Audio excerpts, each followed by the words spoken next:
Yes, we are going to start our program.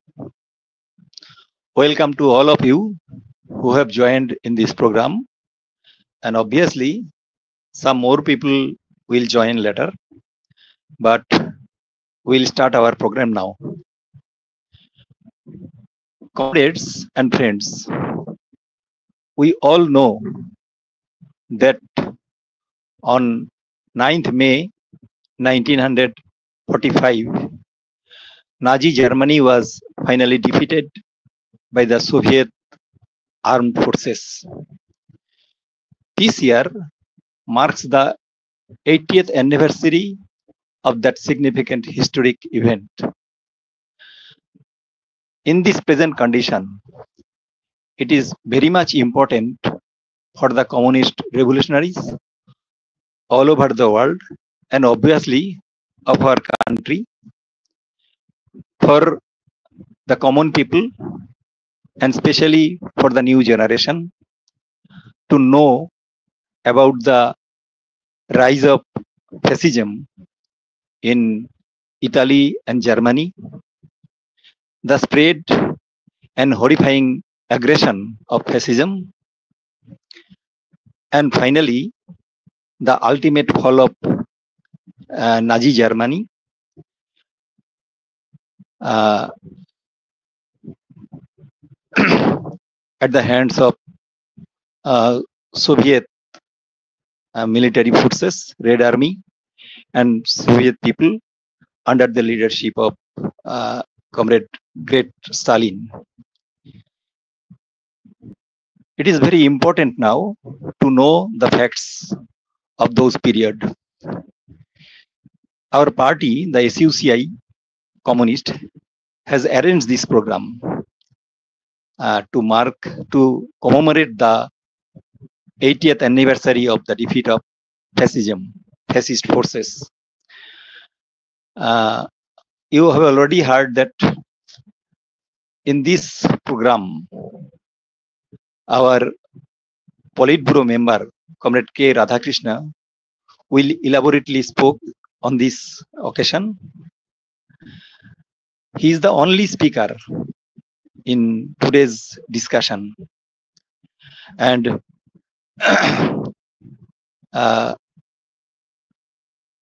after his speech, since he is the only speaker, our program will be concluded right after his speech ends. He will speak in English. You already have learned this. And I now request Comrade Radhakrishna to begin his discussion. Comrade Radhakrishna. Yes, Comrade.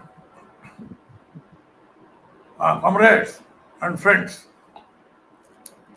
it is a very, very great occasion that we are observing the 80th anniversary of the victory of Red Army and Soviet people over the German fascist forces led by Hitler. And it's a very great occasion, happy occasion, and a sad occasion also.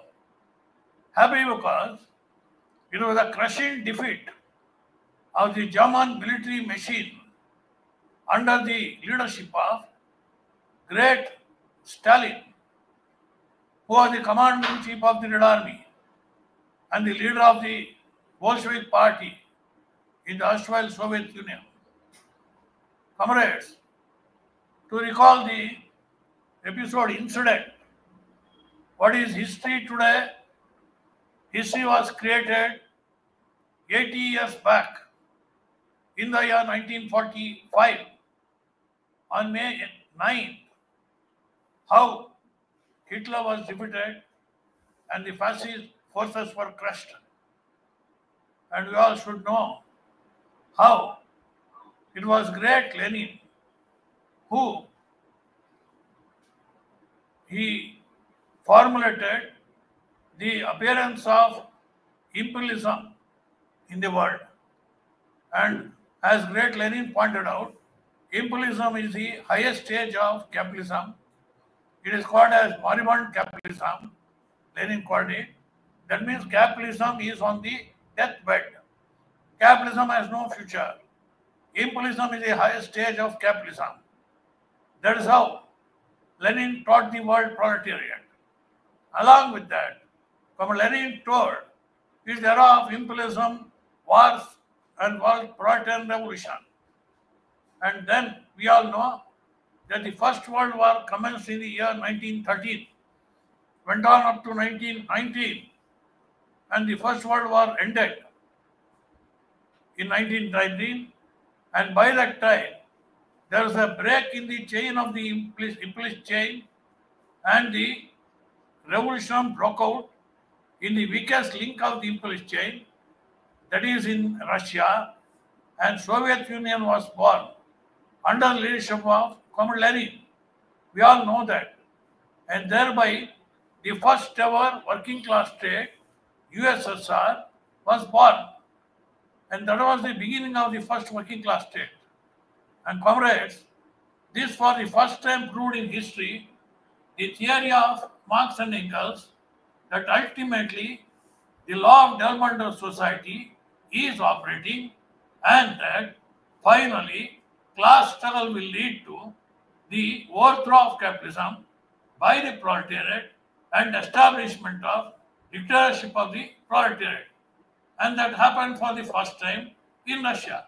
USSR was born, and that sent tremors in the hearts of the world bourgeoisie, international bourgeoisie, in Europe, in America, everywhere. It sent shock waves. All of them, they thought Marx was a dreamer. Marx is writing cock and bull stories, that the unqualified, uneducated, illiterate, the working masses, they will overthrow capitalism. They are going to establish socialism. All these are cock and bull stories. That was the perception of the bourgeoisie of the world. But Russian working class proved that it is not a cock and bull story. It is real. And we are going to establish socialism. The first working class state was established. Comrades, after the end of the First World War, there began the economic slump in the world imperialism. We all know that. Ultimately, in the year 1928, the Great Depression followed. And the period of Great Depression from 1928 onward, the entire imperialist world was shaken to the roots, and GDP fell. There was growing unemployment. All factories are getting closed. Economic disaster was there in the making. And in 1928, when the world was witnessing the worst ever depression, that too after the First World War, was in a shambles. At that time, it was only the USSR, the economy was looking up, it was ascending, and the GDP was growing. There was no depression, no iota of depression. Factories and all industries, they are looking up, and it is enlarging. The economy is growing. USSR was the only country which was excluded from this Great Depression. And comrades, this is the background in which, in the year 1933, in Germany, the ruling bourgeois class brought Hitler to power. And Hitler was the leader of the Nazi Party. And we all know Nazi means National Socialist Party. And that was the name given by Hitler to his party. And we also should know that after the emergence of USSR and the victory of socialism as an ideology, Lenin told even the worst enemies of communism are taking the name of socialism. They are taking the cloak of socialism. And they want to confuse the people. That is why even the worst enemies of communism, they are taking name of socialism. So Hitler's party, Nazi party, was known as National Socialist Party. And that Hitler came to power in the year 1933. And by that time in the world picture, you all know, that Great Britain had captured the world market. It was Britain, or it is France, or it is Portugal. These are the countries who had dominated the world economy. They had the greatest market under their umbrella. In that condition, Germany did not have much market. They had lost in the First World War, and they had to pay huge amount as fine, penalty for the First World War. That was the Treaty of Versailles. Germany was completely confined. It was contained. So also Italy. They were the losers in the First World War. And now, in the 1930s, when Hitler has come to Germany, already in the German bourgeoisie, there was a sense of humiliation. And they were spreading it. There was national humiliation. In that condition, now Hitler has come to power, and there is economic crisis in Germany. And now, what the plan, blueprint taken up by Hitler? Hitler took up the fascist plan. And what's that fascist plan? His plan was that he had to provide jobs to the unemployed. He has to see that the economy advances. For that reason, actually, there was no market. Capitalism is in crisis, means it is a crisis of market. Whatever capitalism economy is there, capitalist economy is a market economy. It thrives on market. So market is a must. And production is increasing. Production is expanding. And for the expanding production, what is required is market. And if there is no market, market means purchasing power of the people. And all over the world, the purchasing the power of people is falling. Why it is falling? Because of intensified exploitation. We know capitalism creates wealth on one hand, for a few hands, monopolies. On the other hand, vast masses of people, they get pauperized. And these pauperized masses, they do not have money. They can't purchase. While on the one hand, technology is developing because capitalists want to mint more profit. That's why they want development of a technology. With that, there is production is increasing. So the goods are increasing, multiplying, while at the same time, people, their purchasing power is falling. That is, market is sinking. If the market is sinking, where they can sell? The capitalists cannot sell. So there is market crisis. That is why Marx told crisis of market made the European bourgeoisie to go for hunting all around the globe for capture of market. That was first time they went for colonization. There is only for trade. There is only for sale of products. What is produced in Europe? It may be in Portugal, it may be England, it may be in France. Whatever is produced, they want to capture a market in the world. Now, after 1900, when imperialism has come, monopolies have come in European capitalist countries, imperialist powers, they are having huge capital. Now they cannot invest. Whatever can be invested in their own countries, they have invested. Now they want to invest in other countries. That's why export of capital. Comrade Lenin brilliantly expounded. Imperialism ultimately goes for export of capital, not just export of goods. And that export of capital, they started to all other countries in the world. Thereby, they want to transfer the crisis of capitalist economy in their own countries onto the other countries, that is the backward countries. That is the beginning of imperialism, as Lenin pointed out. And comrades, this was the condition where the war started. That is why Lenin says, imperialism inevitably generates war. So long as there is imperialism there is bound to be war. That's why it is called as era of imperialism and wars and war-proletarian revolution. Wars are a must, so long as their imperialism is there. Why? Because for market, for investment, all the imperialist powers will start clashing with each other for the crisis of market, for capturing the market, same market, and it is a sinking market. For the sinking global market, There's such tremendous competition, they go for war. So the First World War is over. Now I was talking of 1928. It is a Great Depression. Market is sinking. So much crisis. And there are photos which show in Germany, some people, they are carrying bundles of notes on a cycle. They are only going to purchase 1 kg of tomato. To purchase a kg of tomato or kg of cauliflower or some meat, to purchase small quantity of some commodity, they have to carry loads of money. That is inflation. What is inflation? Inflation is nothing but too much of money, chasing too few goods. Goods are few, but money is too much. Too much of money, chasing too few goods. That kind of inflation was rampant in Germany. That means it is such crisis-ridden capitalism. Market is not expanding. Market is sinking. And the capitalists are not finding a way out. Whether for trade, whether sale of goods, or for investment of the capital, where huge capital is accumulated. There, imperialist powers are clashing with each other. That is why it led to the First World War.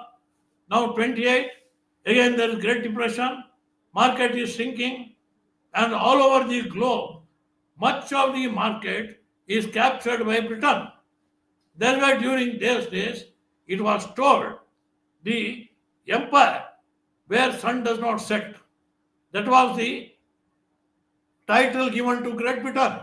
All over the globe, everywhere in Asia, in Africa, Europe, everywhere, you find colonies of Great Britain. That's why it is an empire where sun does not set. One place or the sun is there. That was the title for Great Britain. Now France is having its own colonies. Portugal is having. But what was lacking for Germany, for Italy, for Japan in Asia? They were starved of market. That is why, comrades, they all came together in the formation of Axis. And by 1933, Germany was such crisis was there. All industries were getting closed. Movements are growing and growing. And there are all records where lakhs of millions of workers are coming to the streets, are fighting, are struggling. And we all know these are all inspired by the great November Revolution of Russia, where the working class has captured power, established a working class state. When such kind of inspiration was there, the working class was taking strikes after strikes, all minimum demand they are raising. They want food, they want shelter, they want clothing, they want housing, they want education, they want health. For all these things, there are such movements after movements. They are being launched by the working people. Millions are taking to the streets. That was the condition which made the German bourgeoisie to bring Hitler and make him sit in the chair. He became the Chancellor of Germany in 1933. And what was done by Hitler? He took us to militarization of the economy. He started going for militarization. Or militarization means you require all types of commodities, starting from steel to consumer goods to clothing to shelter, everything. Everything is required. And many people are given job. Young people are given job. Youths were demanding employment. That's what they say. Hitler meant everything for everybody. Whatever the people demanded, unemployed youth, or the students, or the workers, or the peasants, everything he could provide because he went for militarization economy. Now, comrades, you see the crisis. Once he has taken to militarization of the economy, there is a limit for it. How long can you go on for militarization? Unless you are using those items somewhere. That is why Hitler had to think of war. Unless he goes for war, neither he will get market, nor he can keep on storing the armaments or whatever is paying military equipment. He cannot go on. So that has to be consumed. So war becomes inevitable. That is why Germany was doing like this. This was the condition. Comrades, In this condition, in the year 1933-34, these are all questions connected to economic and politics. When this was going on, we find on the other side, in the USSR, it was led by great Stalin, and Stalin was planning everything for developing the country economically, politically, culturally. Stalin never bothered about the military. He was building up the country because he was very much starved of jobs, starved of industry, starved of farming output. That's why Stalin conceived of the 5-year plan. That 5-year plan was brought in Russia in the year 1928. And from 1928, the 5-year plan, what was supposed to give results, in the year 1933, all records are there to prove, by 1932, they achieved much more than what they are supposed to achieve. Whatever they wanted to achieve by 33, they achieved in the year 32 itself. Very great step forward. What was gigantic step under the great leadership of Stalin? It was socialist economy. The entire working people, they worked because they understood it is our country, it is my country, it is the country of the working class. We are the rulers ourselves. So our country has to stand up against all threats of imperialism and surrounded by imperialist powers. So we have to rise up, stand like one man, and that inspiration could be created by great Stalin. Because of that, their economy advanced. By 32, Stalin is giving the report to the Soviet sessions. His entire report is placing how in economy, industry, agriculture, everything has advanced. It is much more than what they could conceive of. So, comrades, on the one hand, we find what are the crises in the imperialist countries. On the other hand, we are finding how Soviet Union was growing and developing, marching very fast under the leadership of great Stalin. Comrades, by that time, the way Hitler was going for militarization of the economy and the way he is advancing, it was very clear to the philosopher, far-sighted Comrade Stalin, that today or tomorrow Germany is going for war. It was amply clear to Comrade Stalin because he was a Marxist-Leninist. He knew the teaching of Lenin that imperialism inevitably generates war, and he understood Hitler is going for war.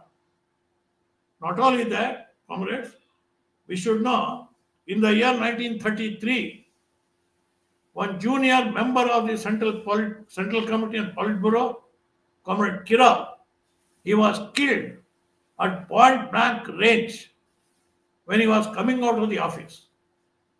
And that sent signal to the Bolshevik party and to Stalin also that something amiss.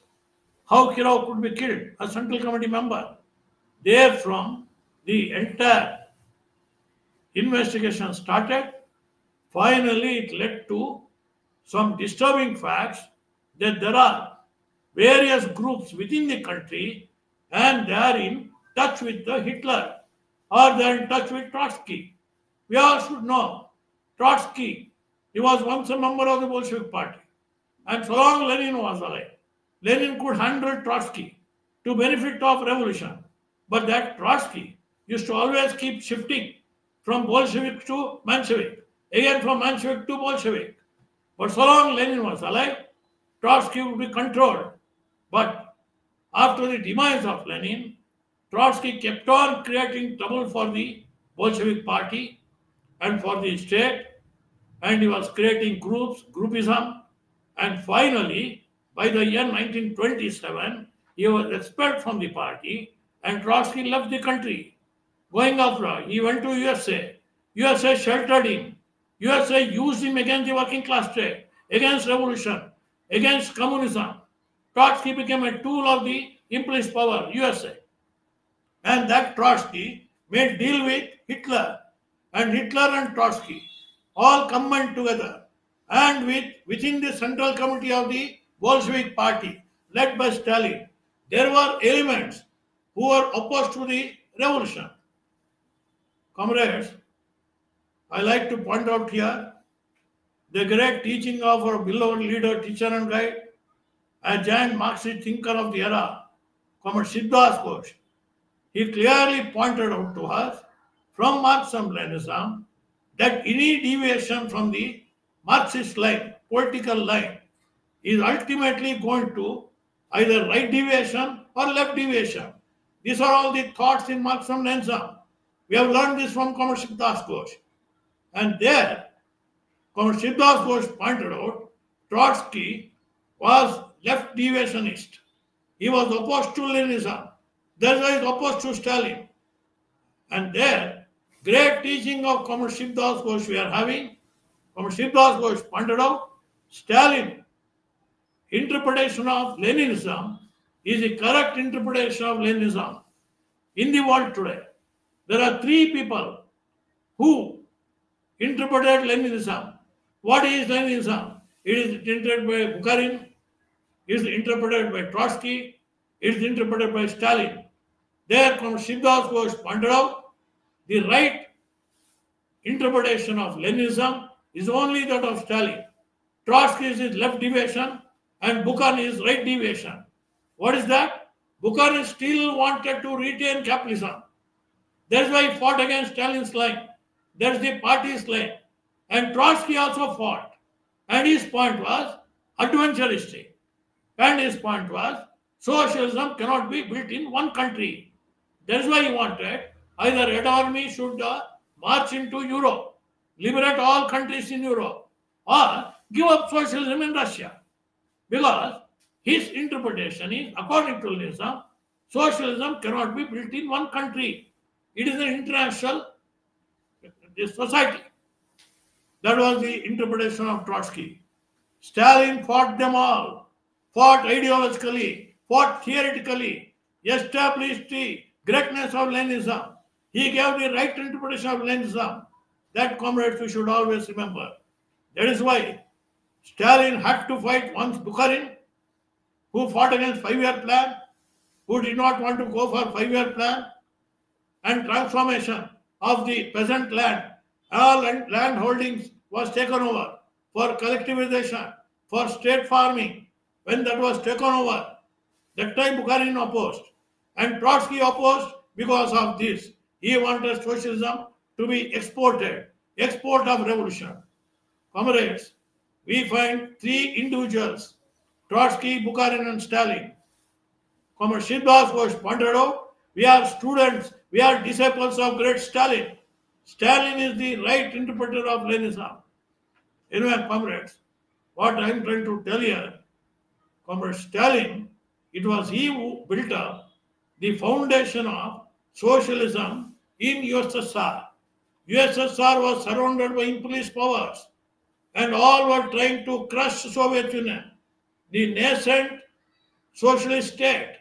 They wanted to eliminate all the imperialist powers because socialism in USSR is a source of inspiration for the working people all over the globe. That's why all wanted to annihilate USSR. And comrades, we all know that when there was a revolution in Russia and the establishment of USSR, 14 countries attacked Russia in the year 1918. And the man behind this attack was none other than Churchill. It was Churchill of Great Britain, the Prime Minister, was always praised as a great statesman, diplomat, and that Churchill was banned, mobilizing 14 countries to attack Russia, to eliminate Russia as a socialist state, but they could not. Great Lenin handled the situation very well, and finally USSR could be saved. But unfortunately, great Lenin died in the year 1924, and then it was the mental fell on Stalin. Since 1924, it was Stalin who protected socialism not only. It built upon a strong foundation for industry and agriculture. Within a few years, within 10 years, Stalin could remove many obstacles and could lay the foundation stone for building up socialist economy and such a fast rate, industry, agriculture, all kept pace to very fast, even to reach the level of USA. And USA, had a history of 200 years, and USA became very big imperialist power and became the richest country in the world for 200 years. But Stalin was making up so fast that because of socialist economy, it was picking up such pace even to come parallel to USA. He could achieve it later. The different story, comrade. What I am trying to tell, in the 1930s, when Hitler came to power, and the moment he started militarization economy, Stalin smelled the danger. Not only that, I was telling about the deviation. That deviation was there within the Central Committee, even in the Politburo of the Bolshevik Party. They were having links with all these type of groups all over Soviet Union. There were many such committees at the ground level. After the demise of killing of Kirov, all these factors came to light. Investigation was conducted. And comrades, that's the time this Moscow trial was held. Comrades, I am taking time because it's a great event, 80th anniversary of the victory of Red Army, and what gigantic battle it was, we have to know. And there, many things what happened, we have to know. What enemies Stalin faced. Not only Stalin and the Bolshevik Party, within and outside. Outside immense and within. Within the country, there were those who wanted to bring counter-revolution, those who wanted to restore capitalism. This struggle was going on, class struggle within the country, and outside imperialist attack. These were the two enemies of the nascent USSR. And that's why Stalin, the moment they understood, after Kirov's murder, that the internal enemies are there, and they are the link with Hitler. That time investigation started. Special commission was set up in the year 34-35, and Moscow trial took place. By that time, through investigation, many leaders got exposed. Within the Politburo, Zinoviev, Kamenev, many people, their names came out. They were all linked with Hitler. And the great Moscow trial took place. That Moscow trial, it took place in the court. And that was attended by many ambassadors of the imperialist countries, like America, like England, France. And many reporters were there. It was open trial in presence of the whole world. It was not at all secret trial. And when that trial was going on, there were rumors all over the world that it is a tutored trial. There is a staged trial. It is a mock trial. It is simply conducting. Already judgment is passed by Stalin. Already Stalin is a dictator. He has passed judgment that these people are to be eliminated. So mock trial is going on. But day after day, the way the witnesses are brought, one after another, all their misdeeds were proved, their crimes were proved, and the time Attorney General was Wyszynski. Wyszynski played such an important role in the court, and finally, all these were found to have criminal record, criminal intention, not only to murder Kirov. They wanted to eliminate Stalin himself. All their crimes came out. And finally, the judgment was given, the verdict was given, that all of them, they deserve nothing short of the capital punishment. They were given capital punishment. Top leaders within the party. Comrades, when these things occurred, there was one symptom, and that symptom is about the fifth columnist. And you all should know that Hitler had his agents spy agents. He had planted in all the imperialist countries, including America, in France, in England. That is why, wherever country he attacked, it fell like a pack of cards very soon, because already agents were there within the administration, even the top administration level. Comrade Stalin and the Bolshevik Party, they realized that Hitler has planted fifth columnists even in Russia, and the process of purging started.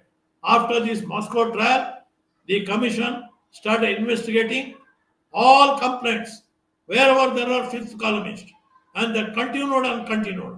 That is why there are what is called as purges that took place in the year 37-38. And once purges are done, all the fifth columnists were eliminated. Comrades, this Moscow trial and thereafter all the happenings in the Soviet Union is recorded not only by the communists all over the world, it is recorded even by the bourgeois spokespersons and journalists. One journalist by name Anna Louise-Strong from America, she has got records. Then one US ambassador to Russia, Joseph Davis, he has recorded everything. He has written books. He is telling all of us from the European country and America, we were feeling it is a mock trial going on. We never believed it is a true trial. We thought the greatest freedom is in America, in our democracies. Here, it is all stage managed. We thought that way. Now, seeing and watching the proceedings of the court, day after day, we came to realize there is nothing mock here. Nowhere Stalin interfered. Nowhere the Bolshevik Party interfered. Nowhere the government interfered. It was pure democratic, highly democratic. All powers were given to the accused to defend themselves. They are their advocates. They defended them. It was open trial for all of us to see. I don't think even in our democracy such freedom is there. It is so enlarged. I was astounded. He writes, it was a pure open trial which took place, and the accused were found to be real criminals, and they were convicted, rightly convicted. It is not written not by any communist of the world. It is written by Joseph Davis, the US ambassador to USSR during those days. Comrades, why I am raising this point, before the start of the Second World War, what preparation was done by great Stalin, unthinkable. The way internal enemies are removed, it is called purging. By purging, internal enemies are removed. It is painful to tell now, later on, how Khrushchev and his ilk, what they did, how they blackened the face of Stalin, the giant communist leader. Anyway, I'll come to that later.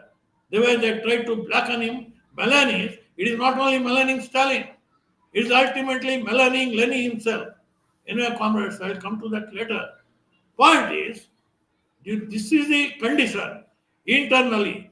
That's why Joseph Davis, he remarks, when Hitler attacked Russia, he could not find a single informer. All were eliminated. All the fifth columnists were eliminated. There is no fifth column in Russia. That's why purging was so essential. Without purging, Russia could not have withstood the attack of Germany. Anyway, comrades, all these things took place in the year 34, 35, 36, these years. Then came 37, 38. By that time, Japan is attacking Manchuria, and Hitler has started attacking. Italy has attacked Ethiopia. Germany is attacking Czechoslovakia. All these things are beginning. Then finally, in the year 1939, Hitler attacked Poland. And that was the beginning of the Second World War. When this attack came on Poland, at that time, Comrade Stalin approached England and France. He told, we shall have an alliance. We have to contain this Hitler. Hitler is the enemy of mankind. Hitler is going to attack the whole world. And to save the humanity, we should all combine together against Hitler. When Stalin proposed, then England and France both ridiculed Stalin. They told it is impossible. What one Hitler can do, nothing he can do. So there is no question of any alliance. That was the statement made by England and France to approach of Stalin.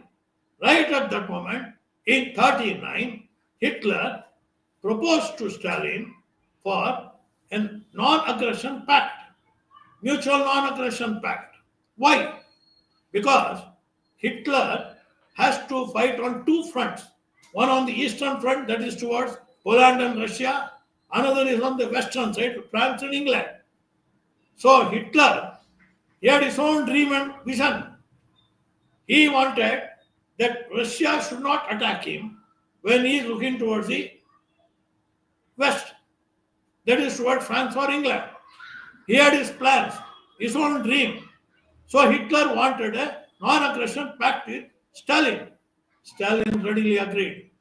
Comrades, today in the Google or today world over in all literature, all raise questions. Why Stalin combined with Hitler?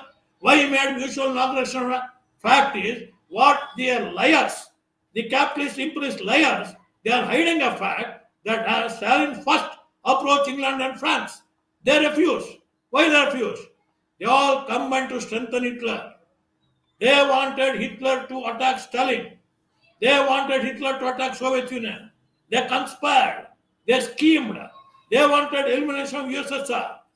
That's why their theory was, let the fascist and the communist fight each other and let us go and share the crumbs, whatever is left over.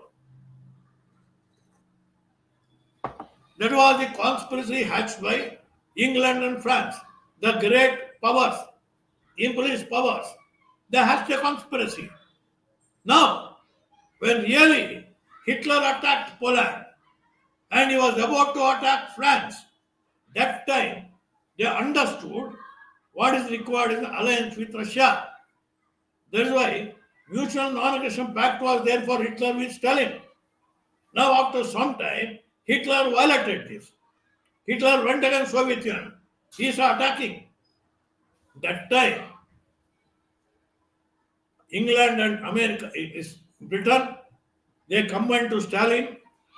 They offered an alliance and Stalin accepted the alliance and all the three together became allies against the axis of Germany, Italy and Japan. That is the formation of the axis, imperialist war axis. Against that, there was this alliance of England, France, US and Russia. That alliance was formed. Allies, they fought. Comrades, Stalin was worldly wise. He had a great vision. He was very sure that his alliance with France and England, they will not help me during crisis. They will not help me when Germany attacks. At the same time, he wanted to neutralize them. He was very well aware. He entered into this pact with France and England, and by that time, Hitler suddenly changed his mind. All France, England, all thought that Hitler will first attack Russia. But as against their estimation, Hitler changed the plan, suddenly went to attack France. And France collapsed like a pack of cards. Within 2 months, Paris was captured. And everything was gone. England was shivering. England was thinking any time Hitler will attack. And England was defenseless. They were not aware what to do. But suddenly, he changed his plan, attacked Poland, then Hitler attacked Russia. And this was in the year 1941, June, Hitler attacked Russia. And comrades, here we have to know the master strategist in Stalin. What a strategist he was. A great Marxist genius. That was the genius we find in Stalin. Why? Because, simple thing, when Hitler attacked France, he found greatest resistance in the beginning. But when the army reached Paris. Paris fell like pack of cards. Stalin planned just the reverse. In Russia, there was some resistance in the beginning. It was the great far-sightedness of Stalin, great Stalin. What a far-sightedness. He planned such a way. Then when German army, Nazi army, the war machine is entering Russia, in the beginning, they did not show much resistance. Some resistance. Then coming back. And how the people were guided? What was this call of Stalin to the people? All people were inspired. They were prepared. They were equipped. How? The direction was given. Let the army come, German army. To the extent possible, you resist. If you can't resist, return. Come back into the inland, inside and inside. Give up. But while coming back inside into Russian towards Stalingrad, you see that all water bodies are poisoned. All wells are poisoned. All standing crops are destroyed. You fire them. When the German army enter inside, they should not get a single drop of water to drink. They should not get a single food grain to eat. Destroy everything and come. And people who are inspired by Stalin, comrades, what the people of Soviet Union told those days, we are doing everything. We can give life. Only for one reason, Stalin is with us. What a word it was. Stalin created an inspiration every soul in Soviet Union, even a child, even everybody, a lady, a woman, a old man, all inspired by Stalin. And the army entered inside, German army. They are not finding. Before that, even before the start of the war, Stalin has shifted all industry into Siberia, the desert. He has shifted everything. All possible things were shifted so that Germany, our production can continue even during war. What a master strategist was Stalin. And his was the slogan, defense is the greatest offense. When Hitler is offensive, it appeared Russia is defensive. But fact is that itself was the greatest offense. And the people marched inside. Entire Soviet people stood with Stalin. They entered. And the German army entered and entered. They are not getting food. They are not getting water. They expected everything to be there. They are getting nothing. And they are entering into the inside. And after entering inside, they are sending signal to Berlin. They are demanding food. They are demanding water. But the authorities are getting headache. They are losing their cool. The fascist authority, what else they can do? They were shocked. They could not do anything. Many of the German soldiers died on the way. Comrades, entering in this side, finally they reached Stalingrad. And history, it is known as the Battle of Stalingrad. It was fought for no less than 2 years. It went on, Battle for Stalingrad. What was expected by Hitler? Just like Paris, Stalingrad will collapse like pack of cards. It was just the reverse. The greatest offensive was met in Stalingrad. It was a fortress. And you know, comrades, the army officers, they requested Stalin to move out of Stalingrad. They told, you are most important. Your life is important. You don't stay here. Bombing was on. We want you to survive. Stalin smiled. He told, I am not moving out anywhere from here. I am staying here. This was the man. What a moral booster it was. The entire people, they knew Stalin is there with us. He is not running away. He is not a coward like Hitler. He is stationed there and he is facing the army. That he could have died any moment. But it was Stalin who stayed there. All these are, comrades, historical records. These are hidden from the working people of the world. What was Stalin? And finally, ultimately, the Red Army broke through the armor of the Nazi forces, their armed forces. Then from the Red Army march started. And the Red Army started breaking through the Nazi forces in Siberia. Lakhs of the German soldiers surrendered and the army moved on. From there, they went into Poland. They went into other countries, Czechoslovakia, Bulgaria. Started freeing those countries. Freeing them what did? Did Stalin capture them? Did Stalin colonize them? Not at all.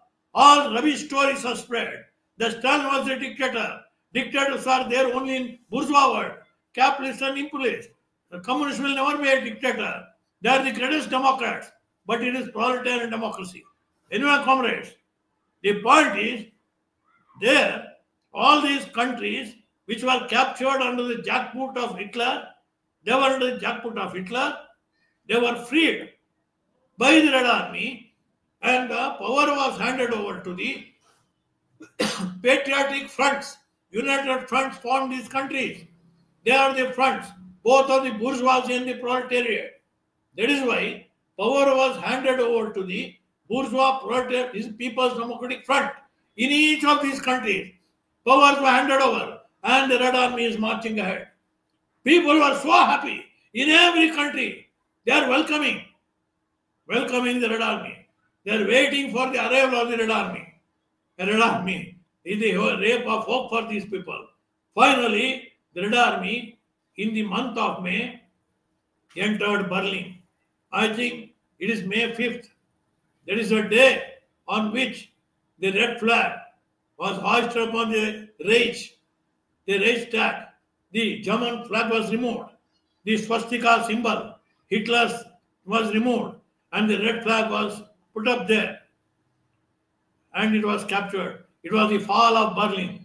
Comrades, in this course, what has happened is, all through, when Russia is attacked, by that time there is a treaty, alliance with England and France, including America. Repeatedly, Stalin appealed to America, to England, to France, to send troops, to send armaments. And repeatedly, Stalin requested, open the second front. And the second front means from the west. When Hitler is attacking east, that is Poland and Russia, he is requesting, open the west front. So Hitler will be engaged in two fronts, east and west. But England, France is already colonized. America, all started giving promises. Yes, Stalin, we are sending. We are sending by shipment. Oh, there is some crisis. The ship is held up. It is reaching tomorrow. It is reaching day after tomorrow. Promises. Promises after promises. False promises. Stalin was unwavering. He was not shaken. Stalin knew what these wolves are. They are wolves in the form of humans.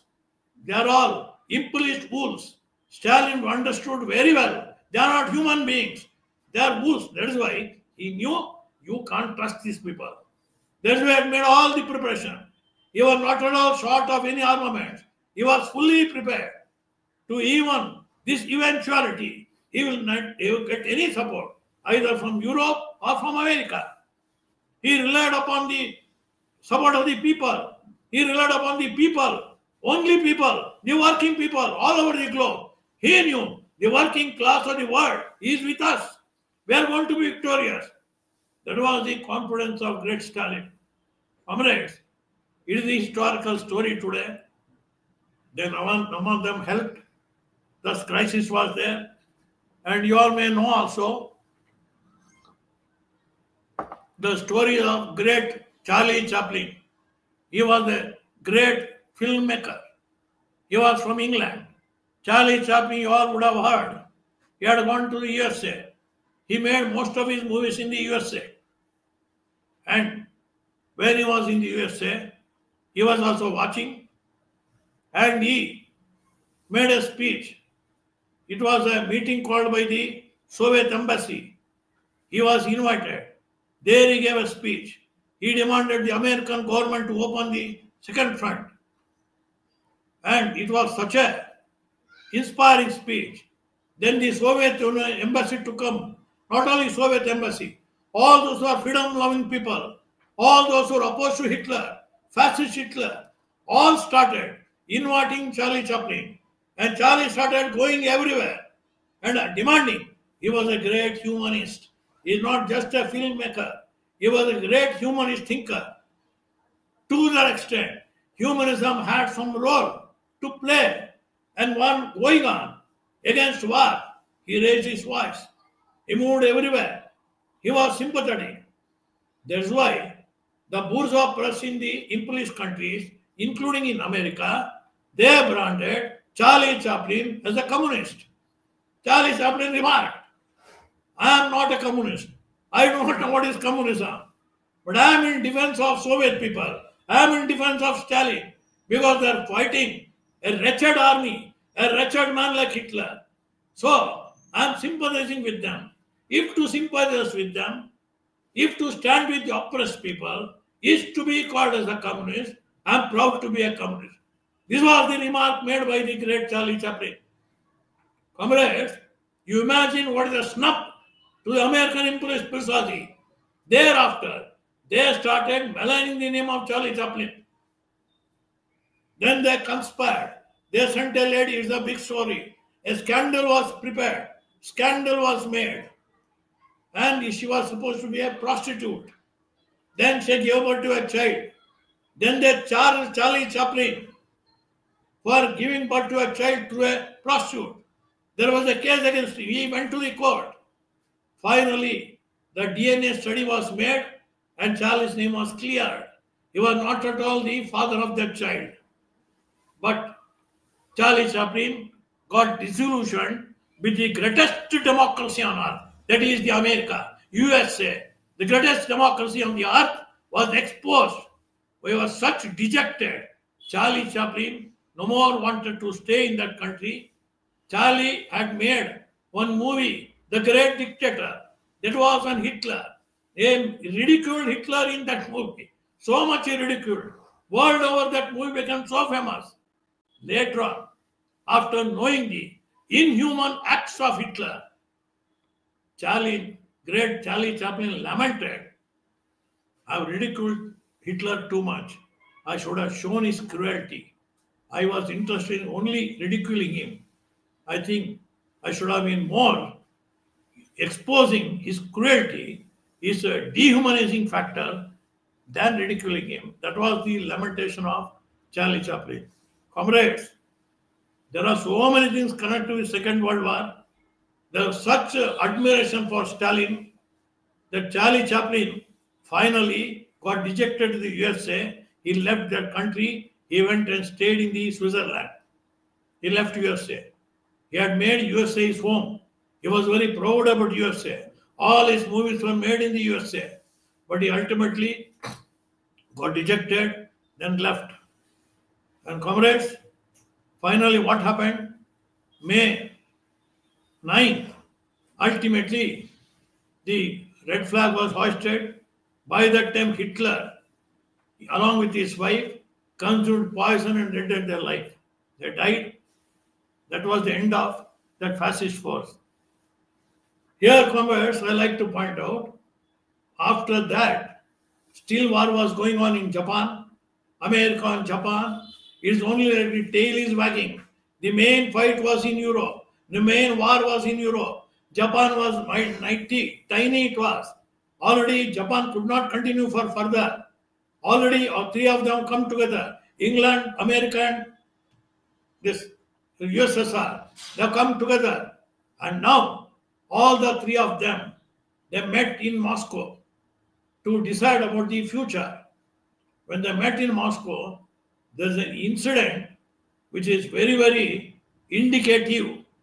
They were sitting, Roosevelt has come, then there is Churchill. They are sitting in the hall, they are waiting for Stalin, and Stalin came. Churchill writes, this is the language of Churchill I am telling. We were talking. By that time, when Stalin entered, without our knowledge, both of us stood up. This is written by Churchill in his autobiography. That means they carried such respect. Why? They wanted to finish off this man. According to them, he is the greatest evil. He is the greatest tyrant on the universe. They are the greatest Democrats. He is a tyrant, a communist tyrant. But this man stood up everything. He has finished Hitler and he has become a threat to the world imperialism. Actually, they carried deep respect within. What a giant man. He was a great Marxist thinker, Comrade Stalin. Comrades, finally, Japan was wagging its tail, and by that time, history, Einstein has already formulated the world famous equation E equals mc square, and that shows us the energy which will be released if you prepare an atom bomb, and that was the formula. And America engaged Oppenheimer for preparing the bomb, and they convinced Einstein also. They told that Hitler is having a bomb. Hitler is a threat to humanity. Hitler has prepared an atomic bomb. They convinced Einstein also. Einstein gave the formula. And Oppenheimer is another scientist. He found the bomb. And what this great USA did, they finally dropped bomb on Hiroshima and Nagasaki in Japan, finally, and killing thousands of people. Why killing? They were simply evaporated. Thousands of lives simply evaporated when these two bombs were put in Japan. Why? To end the Second World War. Is it to end the Second World War? Second World War was ended on May 9 in Germany, in Europe. That was the main battleground. It has ended. America wanted to take away all the credit as if they have lost nothing. In the Second World War, they were merchants of arms. In the arms race, they were selling arms to Hitler also, to others also. They were selling armaments. They made profit. There is America emerged as the next imperialist power more than England. England lost heavily. They had everywhere, their empire was all over the globe. But England lost their position. USA emerged after the Second World War. Comrades, we find here what conspiracy was hatched by the imperialists. They wanted to eliminate Soviet Union. They wanted end of communism. Finally, it is the thought of Stalin and the Bolshevik Party based on Marxism-Leninism, what a gigantic war they fought, not only defended Soviet Union, they defended the entire world from the jackboot of Hitler's fascism. And comrades, this is and now. The image of Stalin was soaring so high, image of communism so high, shining bright, that those great people, not only is the world working class, all the top intelligentsia, literators, scientists, everybody was praise of Stalin. You must know, comrades, there was one literator who told politics is the last resort of these scoundrels. You know who told it? It was told by Bernard Shaw. Politics is the last resort of the scoundrels. According to him, politicians are scoundrels. And that man who called politicians scoundrels, he got very much curious about Stalin. And he somehow grabbed, snatched 1 hour from Stalin. Somehow Stalin gave him interview. During that World War period, Bernard Shaw went to Russia. He met Stalin. He had a talk, 1 hour talk. After returning to London, Bernard Shaw put up a photo in his house, the only photo that's of Stalin. Bernard Shaw cannot accept any other leader in the world, any other thinker in the world. That Bernard Shaw put up the photo of Stalin. And when this Roosevelt and Churchill went to Russia for discussing the future of the world after the Second World War, that time Bernard Shaw, that very Bernard Shaw, commented to school children of imperialism, they are going to meet a communist giant. That is the remarks they made. There are 2 school children. They are going to meet a political giant. That was the appreciation of Bernard Shaw, who never could appreciate any politician, who called politicians to be scoundrels. He is praising Stalin as a political giant. Comrade, during those days, Einstein praised Stalin. Charlie Chaplin praised Stalin. Everybody during those days, even in India, all praised Stalin, Sharat Chandra Chatterjee. Everybody praised Stalin to the skies. You will not find a single person those days, single intellectual, literate or a scientist who was not in praise of Stalin. So, comrades, that was the image of Stalin of those days. Nobody could pinpoint anything against Stalin. And what has happened? That Stalin was the brain behind.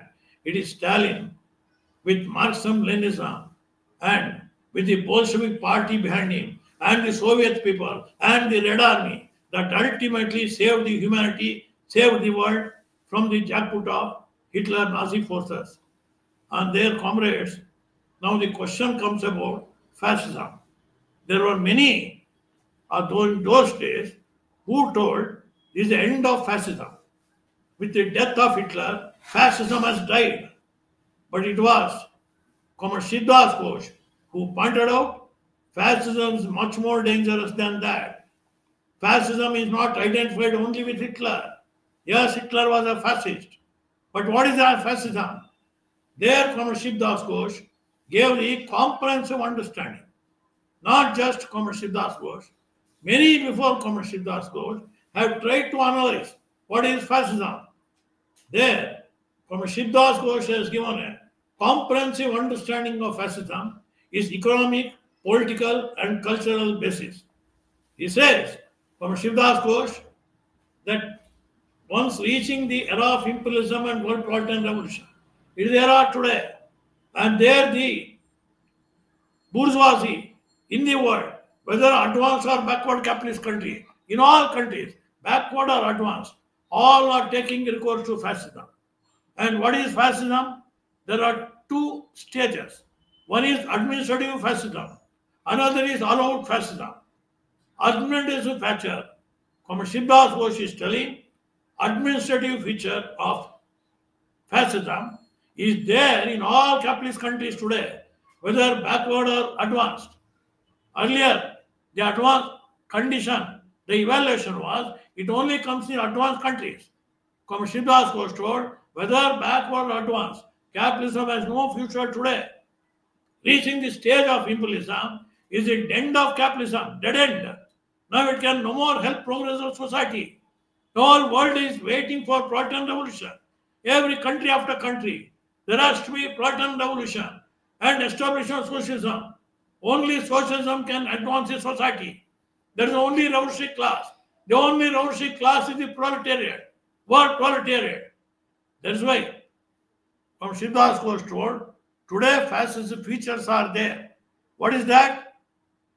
Negation of democracy, equality, liberty, fraternity, individual freedom. These were the great slogans during the advent of capitalism. It was bourgeois democracy. It is the democracy, capitalist democracy, in its birth. During the birth stage, they talked of liberty, equality, fraternity, individual freedom, liberation of women. These were the slogans raised during democracy, advent of democracy, beginning of democracy, when they finished feudalism, overthrew feudalism, established capitalism. That time they wanted capitalism to thrive, capitalism to develop, and the whole world market was open. So capitalism should advance. They wanted all these great slogans. To an extent, they could establish all these things during the advent of capitalism. But now is a dying capitalism. So these slogans are a death bell for them only. It's a death knell. They cannot advance with this slogan. Individual freedom or equality, liberty, fraternity. All these are news from the capitalists. For capitalists themselves, these are all opposed to. This will create conditions for further revolution. Today's proletarian revolution. That is why they are ending all these things, all these so-called rights, democratic rights, freedom, everything, or press freedom, or individual freedom. All freedom they are taking away. Comrades, this is administrative fascism. They enact laws, they capture, they gag the voice of protest, gag the people's voice. all talks of free and fair judiciary, power is distributed among three organs of the state: legislature, judiciary, and administration, bureaucracy. So power is distributed among all. There is check and balance of power. All these were the great slogans during beginning of democracy, bourgeois democracy. Capitalism at their stage was revolutionary. That revolutionary capitalism now today has become reactionary. It is moribund. It is dying stage. So all rights are taken away. Why?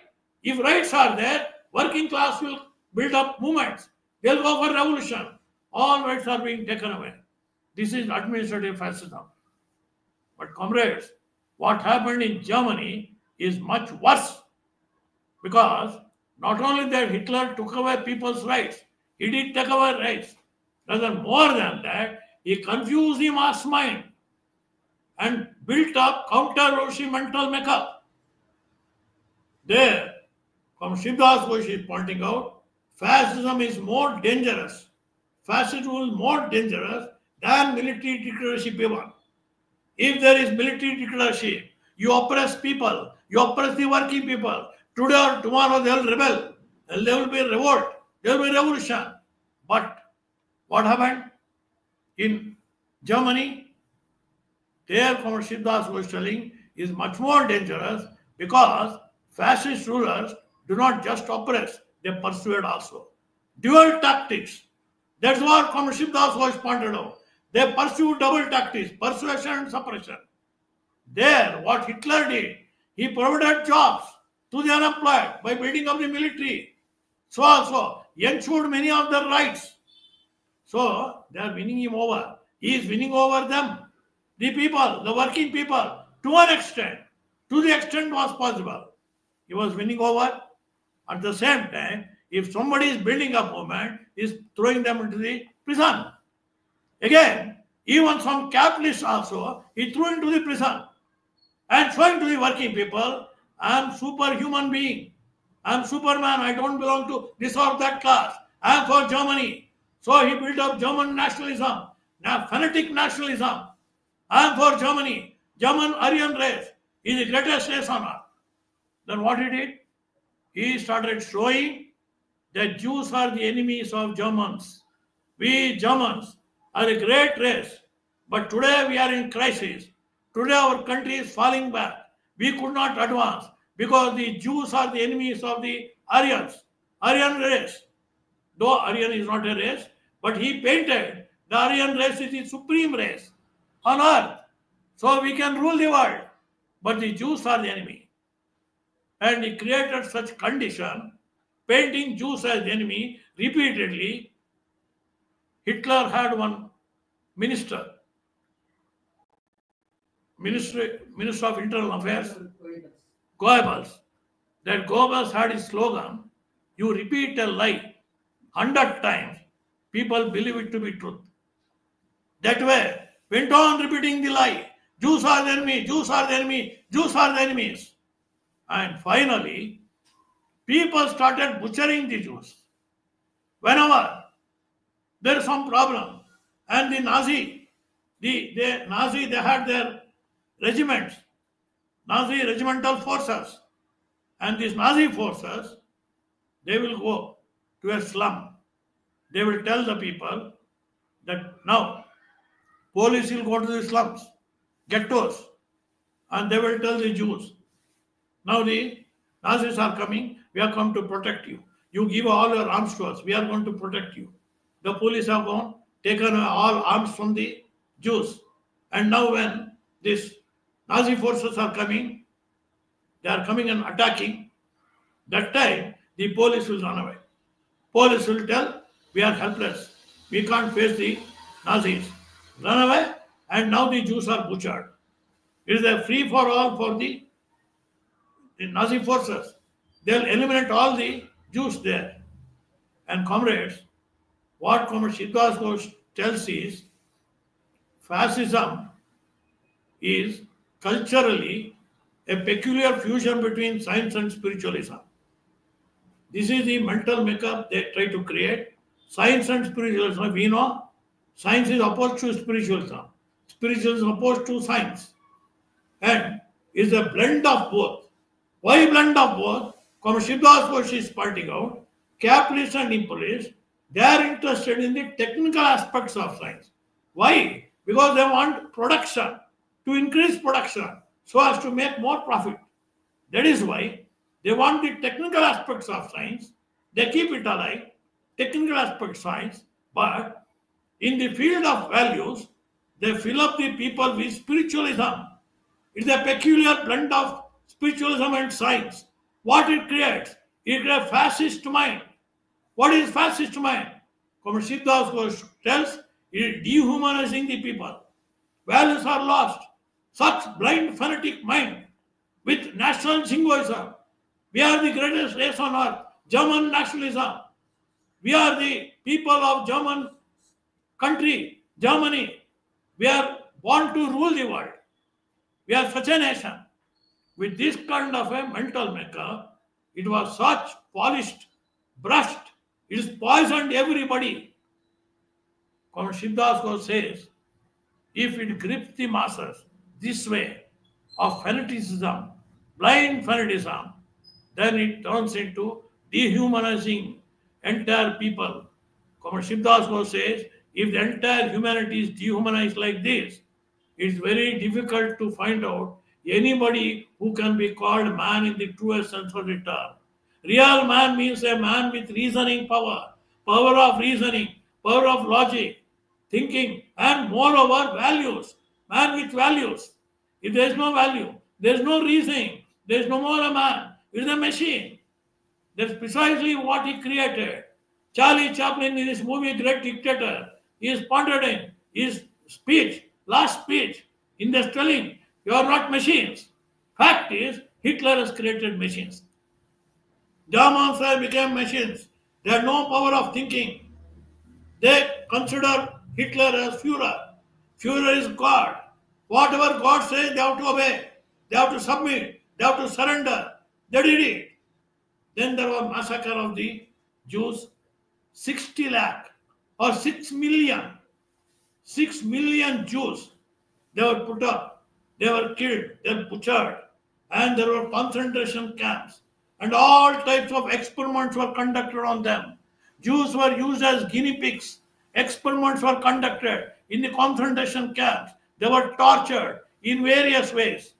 Comrades, I cannot deal into all details. What type of experiments were created?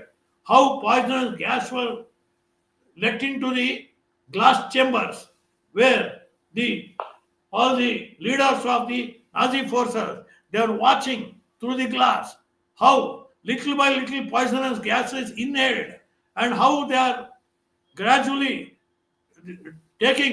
breathing those poisonous gas inside. They are suffering. They are totally shattered, shivering, trembles, everything they are watching. How gradually they are dying and they were enjoying. All the Nazi leaders, they were enjoying. They became sadist because they are inhuman. Comrades, what Hitler created is a society bereft of values. What is Germany? Germany is a great land.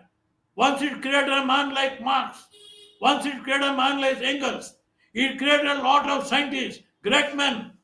All these are the products of Germany. And that Germany also created evil like Hitler, imperialist Germany. It created, this is fascism. That is why what Hitler brought is not just administrative fascism. Administrative fascism is there even in most countries today. Even in our country, there is administrative fascism. Since the time of the Congress rule, we have seen administrative fascism, but all-out fascism, all the much more dangerous because the masses are confused.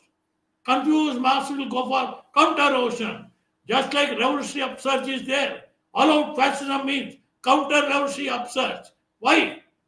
Comrade Ghosh says, fascism is an counter-revolutionary upsurge to stave off revolution, Proletarian revolution, in anticipatory move. Fascism in anticipatory move, only to stave off Proletarian revolution. That is what is fascism.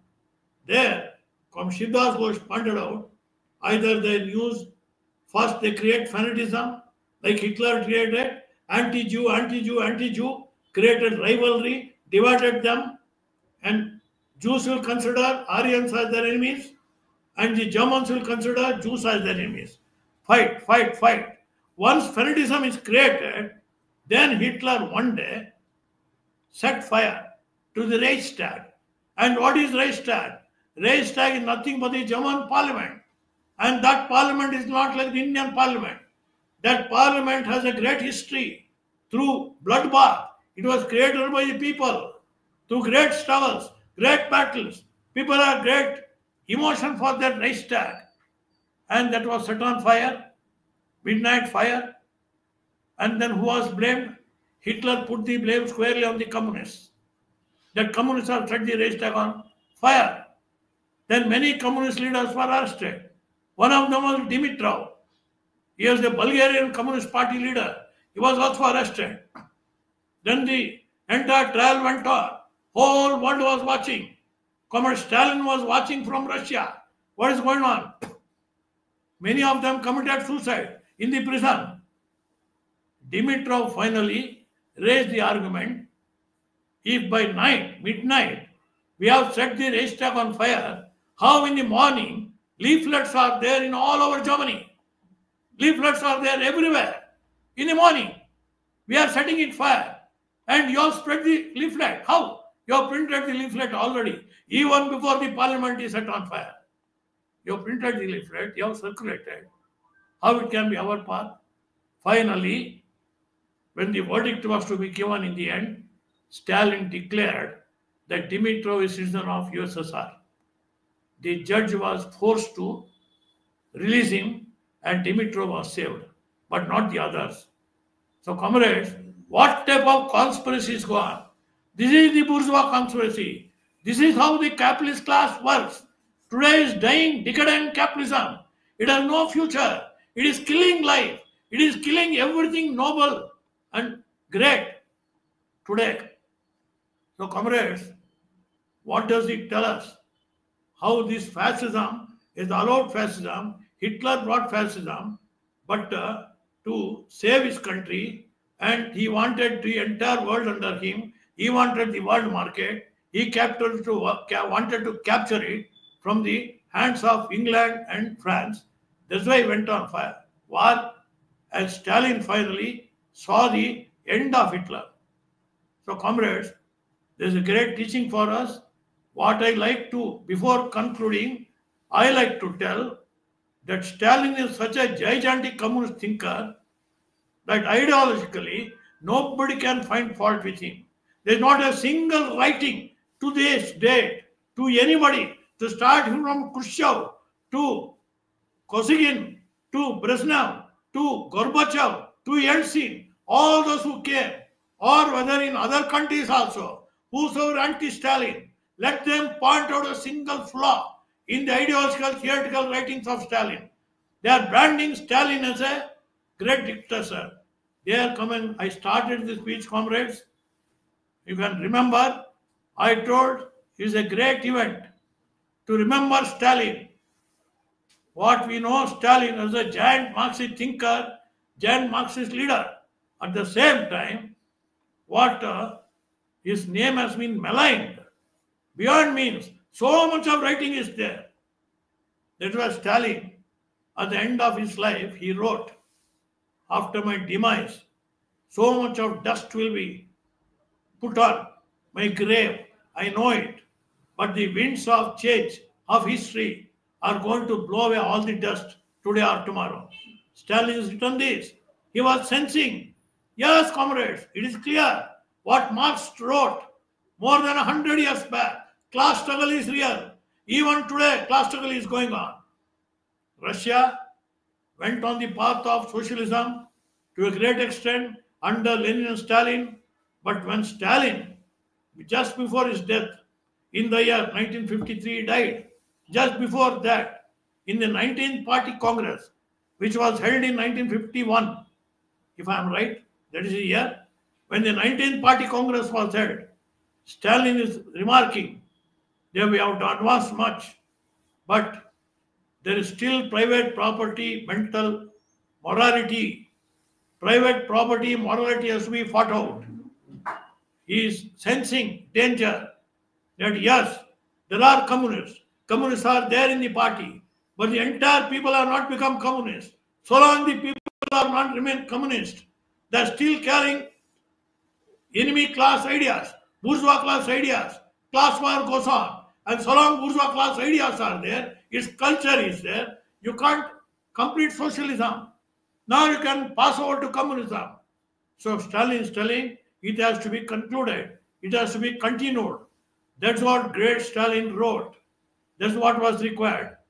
And then our beloved leader, teacher and guide, Comrade Shivdas Ghosh, he all through upheld when Stalin was alive in the year 1948, seeing some historic incidents. Comrade Shivdas was so much pained. He criticized Stalin, severely criticized. I'm not entering into the entire discussion. Comrade Ghosh severely criticized whom? His own teacher. He considered Stalin as his teacher. He criticized him because Comrade Shivdas Ghosh was not blind to Stalin. He was very dialectical. So when Stalin is alive, he criticized him. But after demise of Stalin 53, in 1956, 20th Party Congress was held.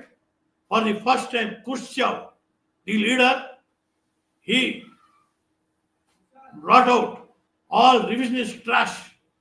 It was thrashed out by Khrushchev.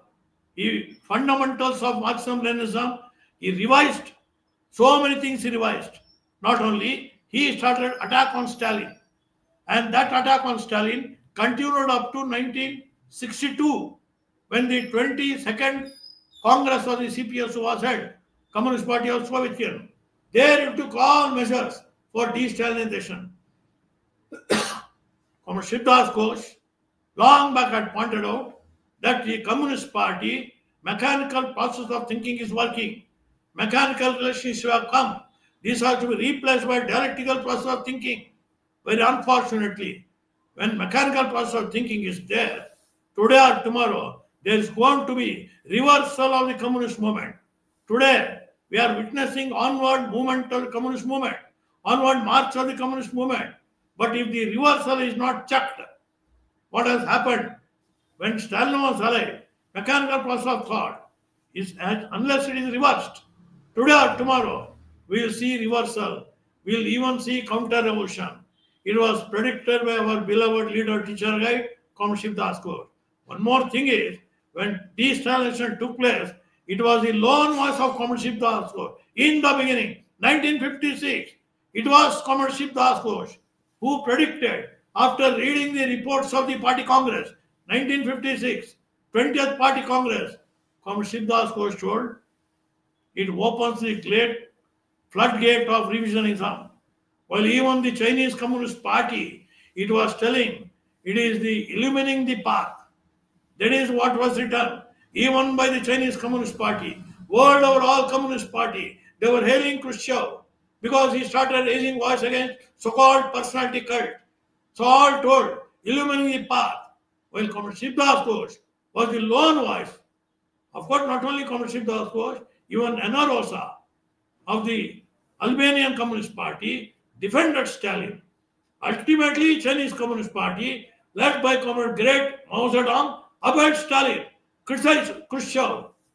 We took a revisionist line. Comrades, that time Comrade Shivdas Ghosh pointed out to derogate Stalin is ultimately to uncrown Lenin himself. You are uncrowning Lenin. You are not able to fight Lenin. That's why you are under the mask of fighting Stalin. Actually, you are leading a fight against Leninism. This was the teaching of Comrade Shivdas Ghosh. Actually, it has happened. It is not only fight against Stalin, it is fighting against Leninism. Even many so-called communist party in our country, they could not smell it. They were praising Khrushchev. And when Shivdas Ghosh criticized Khrushchev, they found fault with Comrade Shivdas Ghosh. And whenever Comrade Shivdas Ghosh earlier had criticized Stalin, he criticized Stalin when he was alive. That is how Comrade Shivdas Ghosh condemned Khrushchev by telling, when Stalin was alive, you did not criticize him. You praised him. When he's dead, now you are heaping so much dust on him. It is unethical. Comrade Shivdas Ghosh told Khrushchev is unethical. Same thing. Comrade Shivdas Ghosh fought CPI at that time. That time there was undivided CPI. CPI broke into faction in 1964. Before that, it was undivided CPI. There, Comrade Shivdas Ghosh, when he is fighting Stalin, they all condemned, ridiculed Comrade Ghosh. You are a bacha and you are coming to criticize Stalin. And when Khrushchev undertook de-Stalinization, it was this bacha, Shivdas Ghosh, who upheld Stalin, gave all the credit, the way emotionally and theoretically, the way Comrade Shivdas Ghosh pays tribute is unique, it is historic. Nobody can counter that. Even today, steps taken against Stalin, written by Comrade Shivdas Ghosh, even today, it is a masterpiece. It is a classic. The way he upholds Stalin. And not only that, he is showing the root of personality cult. He is showing root cause of personality cult. It is not in Stalin. It is there in the process in the party. Mechanical thought process leads to either personality cult or groupism in the party. Anyway, comrades, this is a great teaching of Comrade Shivdas Ghosh. Comrades, today we are facing lots of crises in the whole world. There is such economic crisis, grave crisis, and when there was counter-revolution in USSR, in China, in East European socialist countries, everywhere, in such a condition, the imperialist powers, they brought forward the policies of globalization, liberation, privatization. And after bringing these policies, they thought they are able to save their countries, save their economy. But what has happened now? The crisis is multiplied, multifold, is enhanced, is intensifying. None of these policies can save capitalism, imperialism today. In this crisis hour, unless we uphold our beloved General Secretary today, Comrade Pravas Ghosh, who is a student of Comrade Shivdas Ghosh, comrade in arms of Comrade Shivdas Ghosh. Comrade Pravas Ghosh says, today, to be a communist, you must uphold Stalin. Unless you uphold Comrade Shivdas Ghosh today, you cannot even be a good Stalin, supporter of Stalin. Today, Shivdas Ghosh is very much essential. Without Shivdas Ghosh, we cannot even understand great Stalin. Comrades, we are understanding the greatness of Stalin purely through the thoughts of Comrade Shivdas Ghosh. So on this occasion, great occasion, 80th anniversary of the victory of Red Army and Soviet people over the fascist forces, we all should know fascist forces are defeated, not fascism. Fascism is surviving so long as capitalism, imperialism is there. So it is for every communist in all countries of the world today, it is to take pledge that we are to continue the thoughts of Marxism as taught by Comrade Stalin, and as today we have learned from Comrade Shivdas Ghosh. With that, paying tribute to Stalin and to all those people, and you should know those who died during Second World War, 5 crore population died. Out of that, 2 to 3 crore population of Russia, they gave life, 2 to 3 crore. So 2.7 crores precisely, 2.7 crore of Russian died to save the humanity, to save world. So comrades, while paying tribute to all of them, led by Comrade Great Stalin, I also join with you to pay them tribute and to continue this struggle, ultimately to put an end to capitalism, imperialism, only and then have the victory of the red flag over the globe. With these words, I conclude. Red salute, great Comrade Stalin, long live the great victory over the fascist forces, long live anti-capitalist socialist revolution.